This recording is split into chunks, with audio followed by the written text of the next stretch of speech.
Ser podcast. Abril Zamora, cuéntame todas las cosas del mundo. Bienvenida a La Hora Extra. Qué bonito, amor, qué bonita presentación. Muchas gracias. Abril interpreta a Virginia Woolf en Orlando, de Marta Pazos y Gabriel Calderón. ¿Cuál era tu relación con la escritora hasta ahora? ¿Quieres saber la verdad más absoluta? Total, siempre. Mi relación era cero, ¿vale? O sea, siempre me ha interesado muchísimo y yo soy esa persona que de pronto no soy una gran lectora. Al revés, soy un... He aprendido a abrazarlo, quiero decir, he leído muy pocos libros a lo largo de mi vida, he escrito algunos, pero he leído muy poco porque nunca encuentro el momento y porque yo soy lectora de manga y cosas así, y tengo algunos libros que me encantan y acumulo muchos libros porque me encanta tenerlos, pero luego me cuesta mucho leerlos. Entonces, tengo un montón de libros de Virginia y no había leído ninguno hasta ahora, ¿vale? O sea, qué desastre. Entonces, cuando me llamaron para esto, me hizo muchísima ilusión porque me puse las pilas y entonces hinqué los codos y me sé de pe a pa todas sus cosas y ahora me encanta y me hace muy feliz poder interpretarla porque noto muchísima conexión, no desde un lugar místico, sino desde un lugar como especial. No sé muy bien cómo decírtelo, la verdad. Me decía Marta Pazos... ¿Qué te decía? Me decía, yo quería una Virginia Woolf que solamente Abril me podía dar, una Virginia Woolf así muy Tilda Swinton. ¿Cómo dirías que es tu Virginia Woolf y cómo has preparado a este personaje? Todo el proceso de creación del espectáculo ha sido un regalo para mí, porque me ha reconectado con la Abril de 18 años que empezó a estudiar teatro de una manera más profesional. Yo siempre quise dedicarme al teatro y empecé a hacerlo como extraescolar con 13, pero a los 18 fue cuando dije, me quiero dedicar a esto, y cuando alternaba mis trabajos de reponedora, de dependienta, de camarera, con mis estudios de teatro, ¿no? Entonces, poco a poco, a lo largo de mi recorrido profesional, he ido perdiendo por el camino esa capacidad de juego que tenía antes, donde todo se ha vuelto mucho más cerebral, me juzgo mucho más, me boicoteo mucho más y dejo los mandos a el síndrome de la impostora y tal. Y Marta me ha reconectado con mi yo de 18 que experimentaba desde el juego sin ningún tipo de juicio. Entonces, desde ahí ha salido Virginia, sin plantearme muy bien lo que estaba haciendo, sino estando muy al servicio de la obra, del texto y de los pequeños momentos en los que participa el personaje dentro de la función. Y ha sido un regalo. Creo que tiene mucho de mí, pero porque es muy fácil empatizar con Virginia, con el momento en el que estaba y con esa tortura de creadora que creo que compartimos todas las personas que nos dedicamos a esto, la verdad. Síndrome de la impostora, ¿quién lo diría? Amor, pero todo el rato. Ahora mismo estoy pensando todo el rato, ¿qué hago en una entrevista? Se me da fatal. ¿A quién le importa lo que estás diciendo? Eres pesada y aburrida. Y es una gran hazaña empujar al lado a esa voz para poder estar aquí hablando tan ricamente. Oye, ya lo siento, pero Orlando padecía el amor a la literatura, dice tu personaje Virginia en Orlando. Es una carta de amor. La carta de amor más larga del mundo, ¿no? Exactamente, universal y a la literatura en particular. Claro, te iba a preguntar qué libros han sido un flechazo de amor para ti, que puede ser cómico manga. No, oye, pero los tengo, quiero decir, los tengo.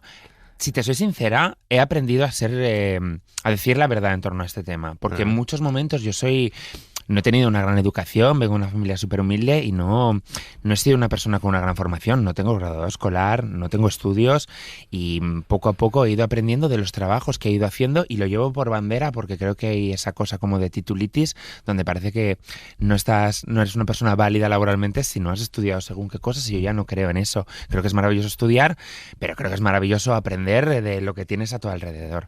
Entonces, cayeron libros en mis manos que sí que me leí y que sí que son importantes para mí y a veces pueden ser muy cliché o muy manidos o no.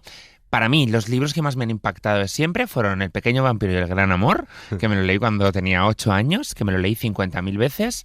Luego me leí La insoportable levedad del ser, que es el típico libro que siempre recomiendo a todo el mundo, pero es que a mí me encanta y es de los libros que tengo un montón de posits y cosas marcadas. Me gusta mucho The Rules of Attraction de Stan Ellis y me he leído un montón de libros también, pero no sabría decirte cuáles son los que más me gustan. En el mundo del teatro, por ejemplo, he pasado por todo tipo de etapas, de amar algunos personajes y querer interpretarlos a detestarlos y tal. ¿Sabes? Soy una espectadora complicada de teatro. Estoy cansada de ver Hamlet. ¿sabes? Amo Bernarda Alba, pero si se hace otra vez me va a dar un parraque, ¿sabes? Quiero decir que creo que es maravilloso que el teatro abra las puertas para las nuevas creaciones. Entonces, ese es el tipo de teatro que me gusta tanto leer como ver como espectadora, el teatro de las salas pequeñas, ¿no? Porque me identifico mucho con esa persona que siempre quise crear y contar historias, pero que al mismo tiempo tenía que trabajar de camarera o de dependiente de otras cosas. Entonces me interesa mucho ese tipo de voces y me gusta que puedan tener un escaparate donde poder ir a verlas. Orlando no lo habías visto en teatro. No. De hecho, no, por supuesto que no. He visto la película, ¿vale? Es terrible eso, pero, está siendo tan bonito el proceso, está siendo tan bonito. O sea, siempre se dicen estas cosas, pero es que somos un elenco muy molón. Marta tiene un superpoder que es que hace que elige muy bien al equipo. Y creo que esta vez se la ha jugado porque a muchos y a muchas no nos conocía, pero no solo del elenco, sino Hugo con la música, Laura la ayudante de dirección, ¿sabes? Nuno con las luces. Son gente, muy buena gente. Entonces vamos a trabajar desde un lugar muy guay, me apetece ir a ensayar, me apetece ir a trabajar y sé que en otros procesos teatrales no suele ser así porque estás trabajando con la herramienta que eres tú, entonces a veces eso hace que sea complicado. Claro, qué bien. Es un libro feminista, es una patada al patriarcado. Las mujeres no nacemos ni castas, ni ataviadas, ni elegantes, ni perfumadas. Me piden parecer, contener, sostener, simular. ¿Acaso el éxtasis de un hombre no es el mismo éxtasis que el de una mujer? Se pregunta Orlando. ¿Cómo conecta este texto de hace 100 años con los feminismos de hoy?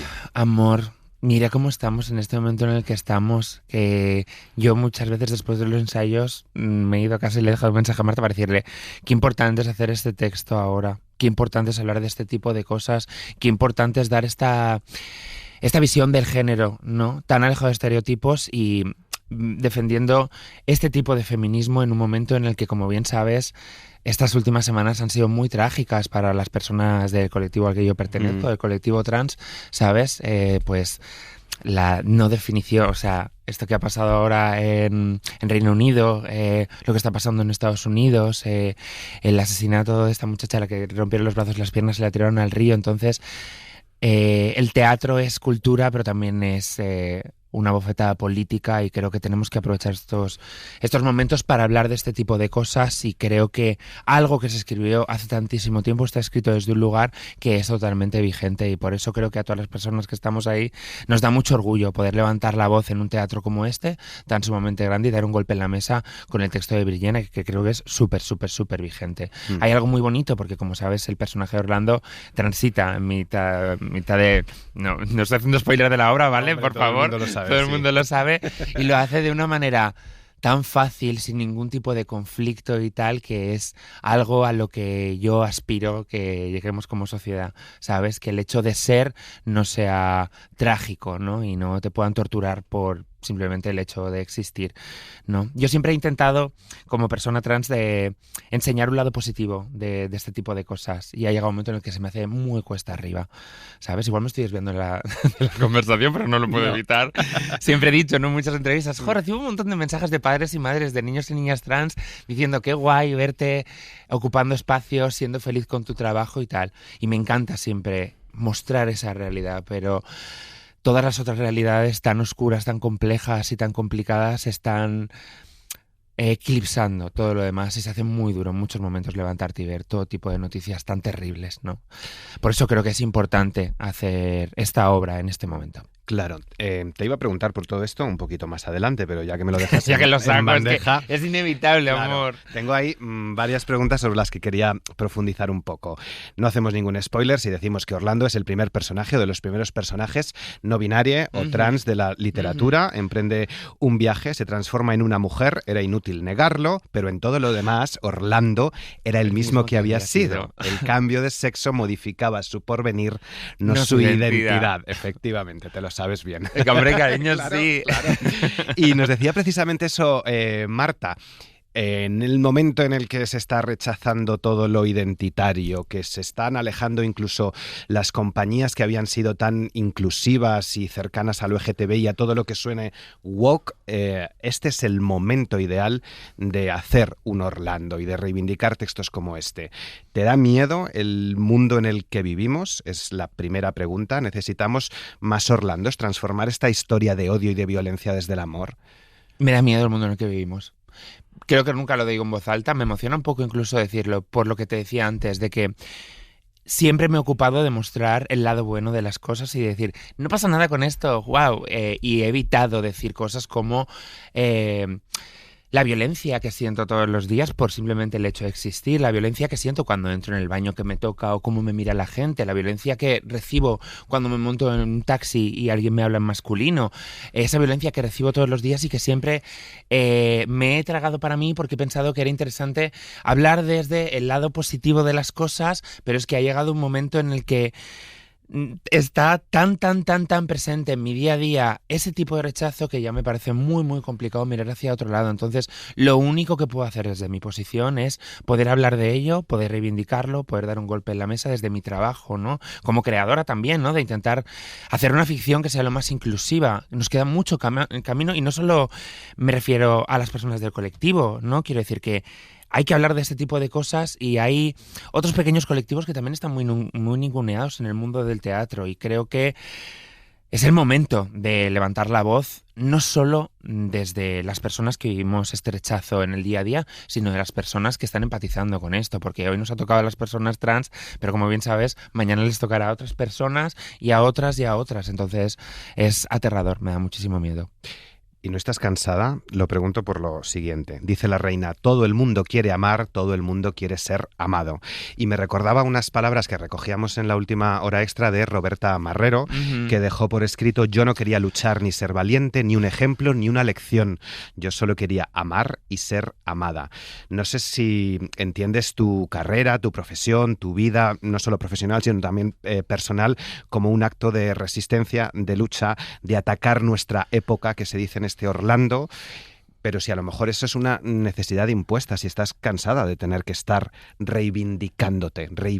Me encanta la pregunta y me encanta que hablemos de esto y también son cosas de las que no suelo hablar, porque yo soy una persona que si a mí me llaman de una entrevista para hablar puramente de transexualidad, no voy, claro. Porque creo que es importante ver a personas trans hablando de otro tipo de temas, como por ejemplo ahora sale el tema, es un momento, y yo he sido yo quien lo he sacado perfectamente, y quiero decir, cuando me llaman para una entrevista para hablar de cine o de teatro, acabo hablando de ello porque es necesario hablar de ello, pero me gusta mucho poder llenar espacios donde la transexualidad no sea el centro. Lo que pasa es que estamos en unas semanas en la que yo me estoy planteando todo este tipo de cosas y en las que estoy muy cansada. Muy cansada, solo quiero estar tranquila, ¿no? Lo decía Carla Antonelli en un vídeo que se ha hecho súper viral, ¿no? De dejarnos en paz, dejarnos tranquilos, por favor, ¿no? Yo solo quiero vivir, solo quiero estar tranquila. Yo me olvido de que soy una persona trans. Es la sociedad la que se encarga de recordármelo todo el rato. Y aprovecho el micro que tengo delante, la posición que tengo para ocupar estos espacios, pero en muchos momentos es agotador porque soy muchas otras cosas,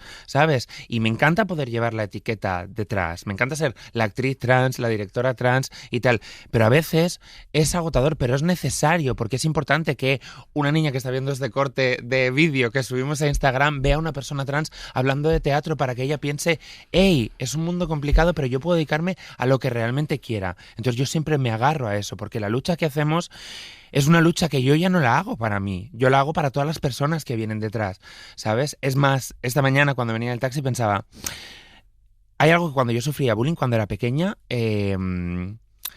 que llegado hasta las alturas de 44 años me decepciona mucho, que es que siempre pensaba cuando se metían conmigo en el colegio, en el instituto, pensaba, esto cuando seas mayor no te pasará, ¿sabes? Llegará un momento en el que esto como adulta no te pasará y me decepciona mucho de pronto amanecer con mensajes, con gente que te insulta en redes sociales o con el rechazo que vives socialmente, ¿no? Porque me da la sensación que hemos fallado como sociedad y lo único que puedo hacer desde aquí es intentar pelear para que las niñas y niños trans que vienen por detrás lo tengan un poquito más fácil de como lo hemos tenido hasta ahora, ¿no? Entonces voy a luchar con uñas y dientes con lo que tengo y lo que tengo es mi trabajo. Entonces, ¿cómo no me voy a embarcar en un proyecto como este que es tan sumamente necesario en este momento, ¿no?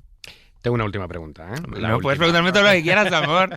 Has dicho que habías visto la peli de Orlando. Entiendo que no te referías, o sí, a la de Paul B. Preciado. No. Vale, pues él hizo una adaptación de cine muy bonita también. Está guay, hay que verla. Está guay, hay que verla, la tienes en Filming, es maravillosa, se la recomendamos a todos. Y él decía, claro, yo le agradezco mucho a Virginia que haya creado este personaje, pero ser trans es mucho más duro y mucho más difícil que este texto tan bello y poético.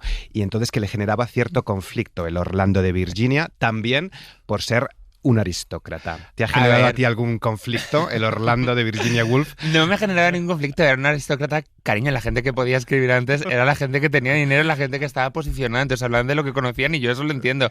No, al revés, porque yo creo que tiene algo como un poco utópico, porque al fin y al cabo es una carta de amor que escribe hasta a Vita y habla, la frase que has dicho antes, su cambio de sexo modificaba su porvenir, no su identidad. ¿Por qué modificaba su porvenir? Porque al ser una mujer le iban a pasar otras cosas bastante terribles porque sus derechos iban a ser otros y eso es algo bastante trágico. Pero a mí me gusta pensar en lo utópico que hay dentro del texto. Ojalá fuera tan fácil como eso. Ya amanecemos todos los días con noticias súper terroríficas en torno al tema y creo que es bonito imaginar una sociedad y un mundo donde cada uno pueda ser lo que es sin necesidad de explicaciones y sin necesidad de que nadie se meta con esa vida, ¿no? Hay este vídeo se ha hecho tan viral también, pero que me encanta, de la Verne Cox, que es una actriz a la que yo pongo voz en castellano además, que dice que si no puedes comprar unos huevos, si no puedes pagar el alquiler, si no puedes comprar una casa, no tiene que ver con las personas trans. Somos un 1% y todo el mundo nos tiene en el punto de mira en este momento cuando deberían estar mirando a otros lugares, ¿no? Creo que eso sería maravilloso, ¿no? Pelear para conseguir otras cosas, no para quitarles derechos a unas personas que no te han hecho absolutamente nada, que simplemente están existiendo. Yo voy a seguir existiendo. La gente me hagan cambiar el DNI y ponga otra cosa, lo que sea, voy a seguir siendo yo, le pese a quien le pese, amor. Gracias por existir, amor. Es un texto muy bello y muy poético. Tengo aquí un par de preguntas. No sé si la belleza y la poesía distraen. Es decir, tú que has trabajado con gente muy joven... y muy bella. Y muy bella, si sientes que a lo mejor este texto está un poco elevado para las nuevas generaciones de hoy. Si les va a costar aterrizarlo. No, mira, te soy sincera, cuando me pasaron la novela Orlando, que yo no la había leído, me parecía un hueso. Los primeros capítulos no podía entrar, no entendía nada. Le gusta a la Virginia, una descripción que pa' qué. Claro. Me costaba mucho entrar, pero de pronto me quedé atrapada. Y es bonito ver las cosas bellas. Nos pasamos el día viendo basura, diciendo cosas negativas y es bonito poder disfrutar y regodearse en lo poético y en lo bello. Y Marta, que es muy lista, aparte de hacer un elenco molón y un equipo molón, tiene una visión muy personal, pero muy fresca. Entonces, animo a la gente joven que piensen que Orlando puede ser un hueso a que vengan al teatro porque creo que está hecho desde un lugar para todos los públicos, que creo que es lo que tiene que hacer el teatro público en realidad, coger textos y girarlos para que sean sugerentes para todo el mundo, ¿no? O sea, que tengan un mensaje, que sean necesarios y que lleguen a todo el mundo. Creo que es muy poco snob la función, por decirlo de alguna manera, que muchas veces parece que el teatro está hecho para unos eruditos y ya está, y creo que hablamos de algo tan sumamente universal como el género, o como el amor, o como un montón de cosas, y creo que es muy fácil poder empatizar con ello, la verdad. Los informes de lectura desmienten esto de que los jóvenes no leen, los jóvenes leen y leen mucho, pero no sé si a lo mejor les cuesta cada vez más concentrarse, y esto de meterse en una sala de teatro sin mirar el móvil durante mínimo 1 hora, pero a veces 2 o 3 horas, es más complicado. Cariño, es muy complicado, pero tenemos que empezar a quitarnos las pantallitas. De verdad, tenemos un grave problema con esto. No solo los jóvenes, no solo los jóvenes. Yo creo que tenemos que tomarnos el regalo que es entrar en un espacio con el modo avión y disfrutar durante 1 hora y media o 2 horas o lo que haga falta de otro tipo de realidades. Creo que es algo súper necesario y creo que poco a poco tenemos que poner el foco en que tenemos un problema con el teléfono súper grave. Yo hago unos programas de entrevistas hablando de bienestar digital, que es un término que no conocía hasta ahora. Uno, que Internet contamina, y 2, que nos contamina a nosotros emocionalmente en todos los aspectos. Entonces, dejemos los teléfonos un ratico, pongámonos a leer, y si no nos gusta leer, como es mi caso, no pasa nada, pues pongámonos una peli o una serie o salgamos a dar un paseo, que está empezando a hacer bueno y tenemos una ciudad por delante para aprovechar, para ir al teatro y para pasarlo bien. Ya me has hablado del elenco, ya me has hablado del texto. Tengo entendido, claro, no la hemos visto todavía, que además es una puesta en escena muy operística, con todo muy milimetrado. ¿Está siendo complejo ahí cuadrar todo al detalle? Sí, lo siento, Marta, si estás escuchando esto, sí, está siendo muy complejo. Mira, el vestuario de Petronio es de las cosas más bonitas que he llevado encima, pero es mucho. Operística es la palabra. Todo el montaje está muy medido, es muy minucioso. Las marcas, las entradas, todo. La musicalidad del texto.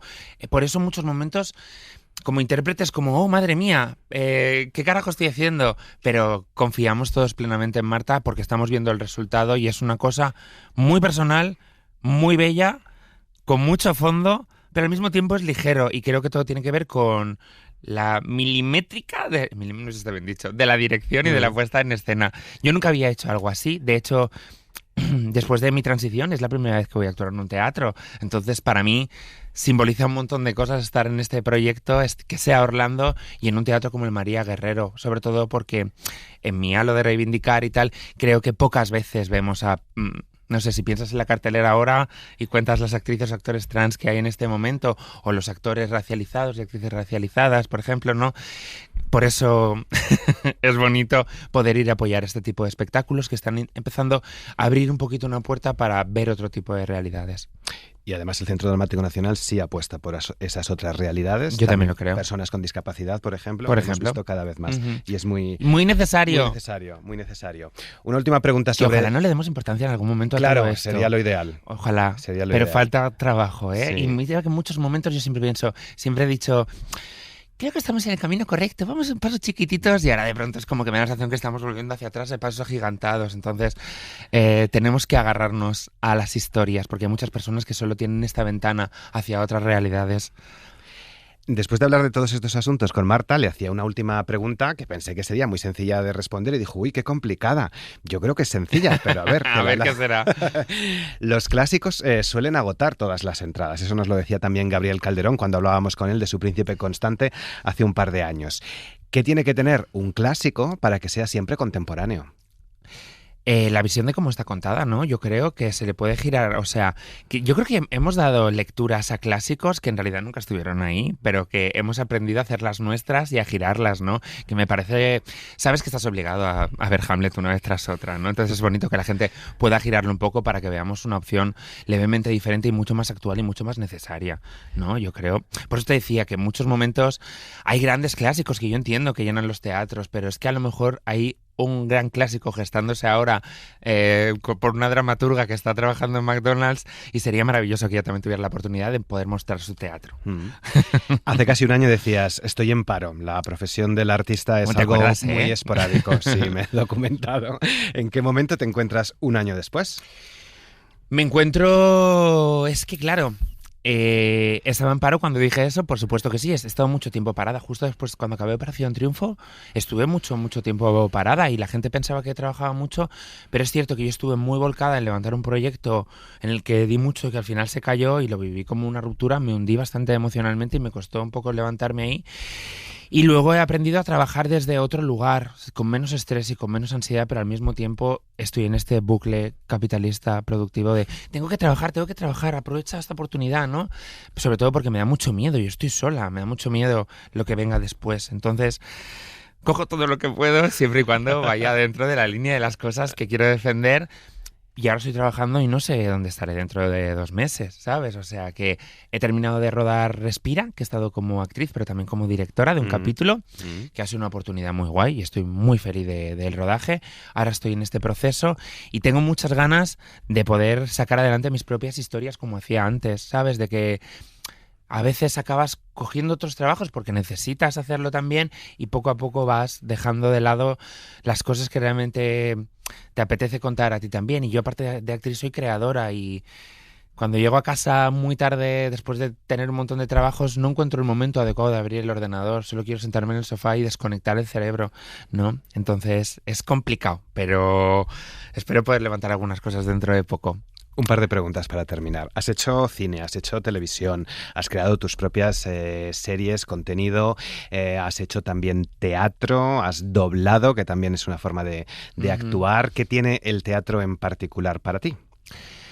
Para mí el teatro tiene muchas cosas y lo hago muy poco. Yo vengo del mundo del teatro, yo empecé haciendo teatro porque vi de pronto una puertita ahí, intenté entrar y me parecía fácil, ¿no? Porque yo soy esa persona que me sacaba las cosas adelante, que yo hacía el vestuario, que yo hacía todo, que sacaba las cosas adelante y me rodeaba de amigas y de amigos que creían en mí y que me apoyaban para poder contar las historias que yo quería contar. Y poco a poco fue entrando el mundo del audiovisual y voy a ser súper sincera, por una cuestión económica, pues fui dejando el teatro a un lado y me fui yendo más al audiovisual, y porque quería contar una historia y me parecía como que llegaba a otro tipo de público, pero siempre estaba el teatro ahí y me sentía muy frustrada de que no me llamara nadie para hacerlo, de que o me lo guisaba yo, por eso no he hecho teatro. La última vez que hice teatro como intérprete fue hace 8 años que empecé la transición y no he hecho nada después, imagínate, o sea, hace muchos años. No me llaman nunca para castings de pruebas de teatro. Nunca he hecho una prueba de teatro. A mí me encantaría hacer, y muchas veces hablando con Marta digo, es que tengo ganas de hacer los personajes femeninos que no pude hacer en su momento, ¿no? ¿Cuántas veces has visto una persona trans en un elenco de Bernarda Alba, por ejemplo? O siendo Lisístrata, o siendo Lady Macbeth. Quiero decir, parece que tendría que ser dentro de una propuesta como ultramoderna y tal. Y creo que esas puertas están muy cerradas para las personas que salimos un poco de la norma. Y eso es lo que tenemos que empezar a cambiar. Y creo que tendríamos que obligarnos un poco a hacer elencos mucho más variados, sobre todo porque lo que decimos siempre, que es un cliché, pero lo que no ves no existe. Y yo voy al teatro y quiero ver la realidad que tenemos. No quiero ver algo súper repetitivo. Sí. Entonces, para mí es muy importante porque yo quería actuar en el teatro y porque tengo grandes recuerdos del teatro y es algo que me conecta muchísimo con por qué carajo quiero hacer historias, ¿no? Por esa extraña sensación que es muy difícil de explicar, pero que te toca en un lugar y es muy importante para mí, no sé. A lo mejor ahora te empiezan a llamar más para el teatro. ¿Qué va, cariño? ¿Qué va? Espera. Y esto no es tan buena noticia. Porque claro, nos decía, es que me estoy acordando ahora con esto que comentas, nos decía Alicia Borrachero hace un par de semanas, claro, el audiovisual empieza a tener también una falta de visibilidad de mujeres que ya no tenemos 30 años. Hay un edadismo ahí muy grande y es verdad que muchas actrices, tú eres muy joven todavía, pero que coinciden que a partir de los 50, de los 60 en adelante, menos mal que tienen el teatro, porque en el audiovisual cada vez menos papeles.